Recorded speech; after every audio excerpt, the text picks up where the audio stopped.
multi-stakeholders who are articulating an agenda, and they're probably going to, at least in part, use a combination of our system and appreciative inquiry, if any of you know it. So again, I think that is a foundation that we laid a decade ago that's being built on now, that hopefully will go into some of the deeper structures.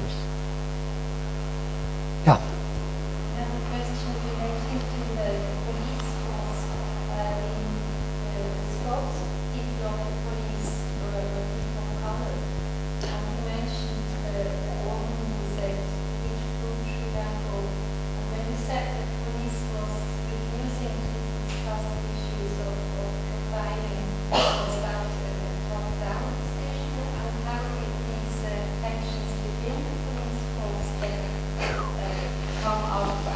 Yeah. That's really interesting and very complicated. One of the two spokespeople, the shorter, rounder man, was an assistant chief.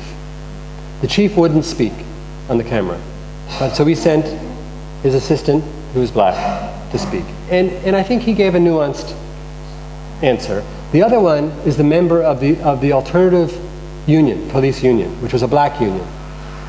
And he's very angry at the police establishment, even though he's part of it.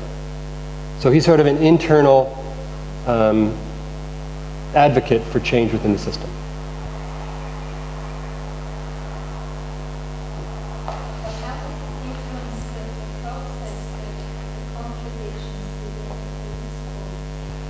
Well, we ended up having 2 police sessions. We had a session, first of all, with the African American police that were in their own group. And then we had another session with white and African Americans who were not in the separate union. And this created a great problem until we got it moving forward. And then when they brought, it's hard to explain it exactly. It's a little bit more detailed than I want to go into now. But it was a major internal negotiation process within and between the whites and the blacks in the police department itself. But finally we got all of them to agree on a platform of 5 goals that all police would accept. Very complex dance. Yeah. At the beginning of the film, there was a previous mention that there's a disproportionate number of blacks being arrested. I would like to know whether there was some substance behind it. Is there a higher rate of criminals and more real criminals among blacks? And if yes, how do you address that, or did you address it at all? That there is some factual reason behind this proportion. Well, and the criminologist was talking about that, which is that it's a self-perpetuating cycle. More African Americans are arrested, more African Americans then are in that cycle, more poverty is increased, more families are single household families, so it's a dynamic that gets increased and increased. And the whole issue of stopping African Americans for minor crimes and then arresting them for major crimes is a dynamic that's self-fulfilling. Europe, you're beginning to tackle these issues, right? What do you do with the increasing numbers of minorities, of people who look different than the white European? How do you work with that issue? And how do you work it in such that you're not making more of what you fear by the actions you take? Somehow you have to change the vicious cycle. But yes, it's for sure true that the minorities in America are disproportionately committing crimes, for sure. But they're in a cycle that supports that. So how do we break that cycle? And partly we break that cycle by having the folks who are treated as the victimizers to be the ones, criminals, to be the ones, at least those who are in their community, setting an agenda for a future and having a sense of ownership about that future, instead of being victims of the present, based on these fears from the past. So we're trying to break a vicious cycle. And to some extent, while the facts matter, in other ways, it's much more about the dynamics and how we change a dynamic, how we change a cycle over many years and over a participatory process. David. Small pause. If we would be talking not about that Cincinnati in the United States, but any other problem country in the world, in this case, security forces reform as a key conflict transformation Okay. Activity. Mm-hmm. In this case, it didn't even come up as a key issue. You dealt with it as a question of how community and police force interact with each other, and you achieved a convincing result. Right. But the question that comes up to me is why, in this case, you would focus more on the relation between security forces and community, and in another context, you might focus exclusively on the problem of the security forces who have apparently not installed a system in which they can be part of the population that's supposed to be working. I would always involve the community. By definition, that's what this process is about. Now, we included the police as members of the community. But it wasn't, we tried to actually get away from this as only community versus police. But we have a police stakeholding group, we have a African American stakeholding group, we have a youth stakeholding group, and all of us together are setting the agenda. And it's a consensus process. So if a goal of any group is unacceptable to a goal of the other group, it won't pass. You have to figure out how you're going to make goals that all of us think are in our higher self's interest. That would mean that you'd be critical of security forces reform as an exclusive activity conflict transformation. Mm-hmm. Mm-hmm. I think if they're not consulting with those they're supposedly helping to be secure, their views and their practices are going to be limited. Now, I know they might say the same thing the police said to me. You don't know about our practices. You don't know about our complexity. What do you have to offer us? We know what we need. We know what we think security is supposed to be about. So yes, consult with us. Let us be part of setting the agenda. Ultimately, the implementation, well, at least in Cincinnati, they should have been more involved in implementation. But in terms of police practices, okay, we're going to have a federal monitor who's going to oversee that police practices change in response to an agenda that's been in part created by the community that it's serving. Okay. Anyone else who hasn't asked a question would like to ask? Okay, so let me very quickly try to make the connection between my talk before and what happened here. Right? When I'm saying in identity conflict, we have to engage the antagonism. I think the most effective way to engage the antagonism is first within your separate groups. And then, and also to articulate the goals. If when you bring groups together, they can work on goals, have them work on goals. If they get stuck, however, because the past and the traumas of the past are keeping them from looking into the future, then you need to go back and work on the more traumatic issues of antagonism, the more traumatic issues of the past. In Cincinnati, symbolically, while we weren't able to engage that past dialogically, we were able to engage it through an act of civil unrest. It raised up that antagonism and said, is this what you want? Same thing to police, basically. Do you want the whole world looking at you as aggressors? Or do you want the whole world looking at you as partners in community in trying to improve quality of life?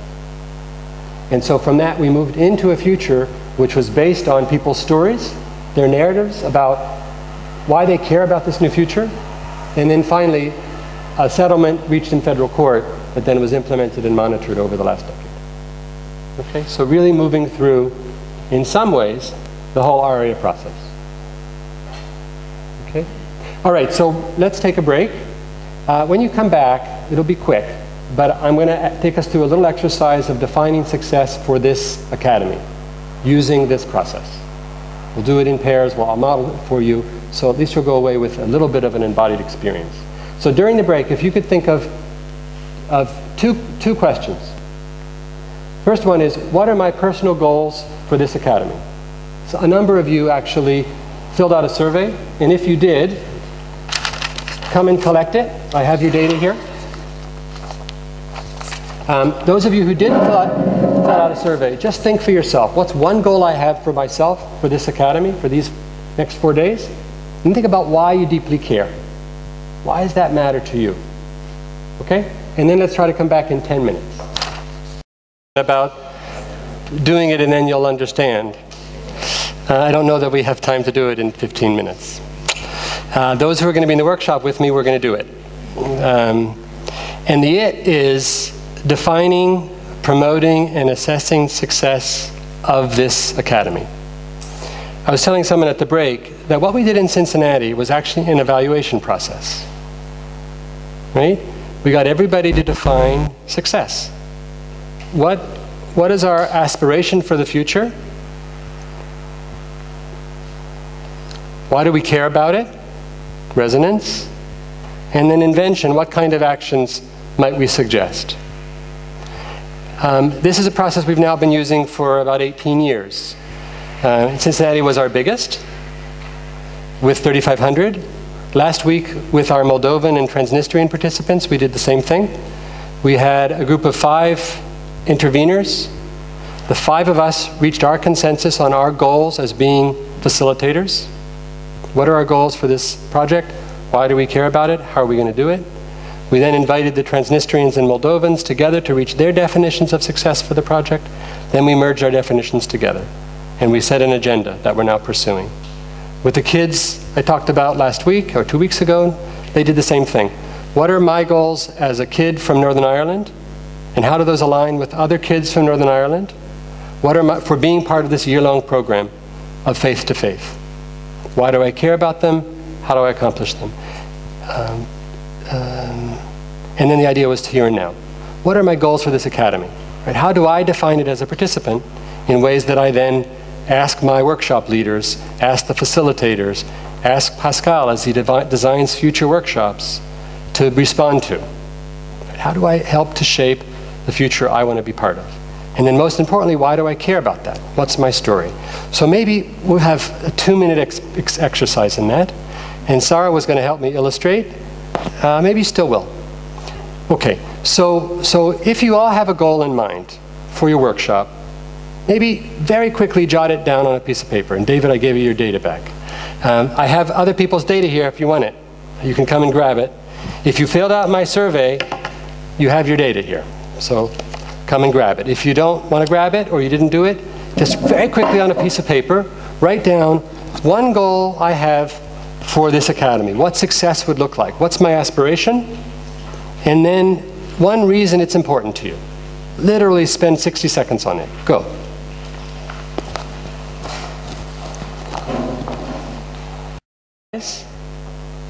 You only written one why, but usually people write 3.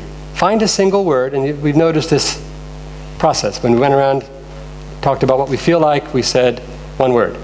This time this is a word which is an aspirational word, which is suggesting your resonance. So one of my goals was to connect with colleagues on a deep and interesting way.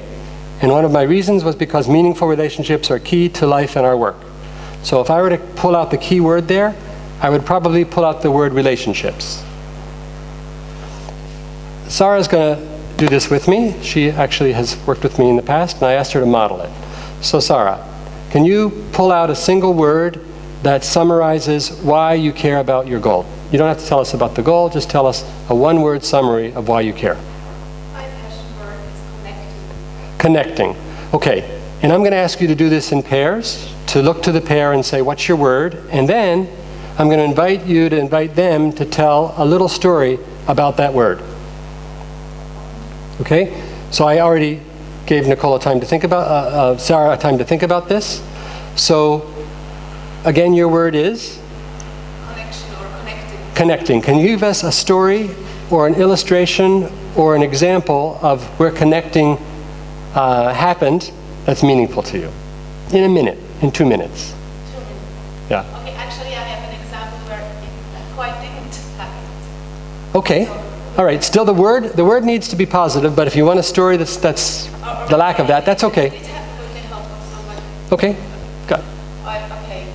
It was during my studies when I studied sign language interpreting, and we had a partnership with a school for deaf in Morocco, and we had a partnership, and we wanted to go there, me and a colleague, to to share experiences about, thank you, about sign language interpreting, because they didn't have sign language interpreter in Morocco. So we prepared a lot and made plans and how to share everything and how to organize the workshop, and went there, and everything did not turn out like it was planned. So I was very well prepared, but could not connect with the reality there and okay. with the situation I had. But so. Okay, all right, so that's a negative story. If I were working with you and we had more time, we'd keep digging and find a positive story where in life you had it. And then already I understand that connecting is an important idea to you. Yeah. And what we try to do is discover a story in which you experienced it and you want more of it. And then we build within ourselves this sense of a positive momentum, okay, that then precedes the negotiation around our goals. So, very quick, again, this is something that often takes hours to really prepare for and train people in, but I wanted you to have a 30-second experience. So turn to your neighbor, tell them your word, and then interview them. If they have a negative story, that's okay too. But somehow try to get a deep picture of why that word is so meaningful to them, why that shapes the goals they're pursuing in this academy. Okay? Literally you have a minute each for what should be about a 20-minute exercise. Just try it. Thanks, Sarah. You two go again. Yeah, go again. You two.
You don't have to talk about the goal.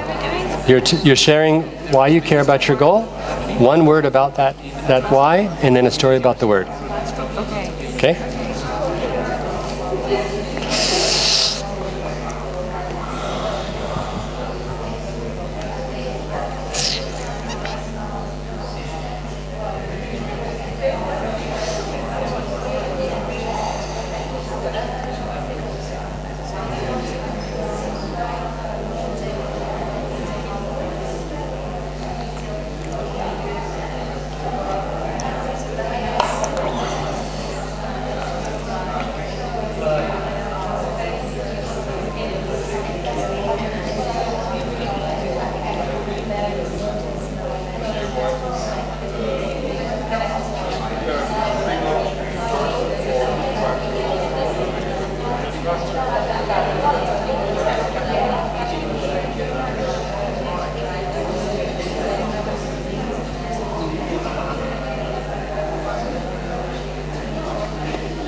Okay, so wrap up in 30 seconds. You can talk more about this over lunch.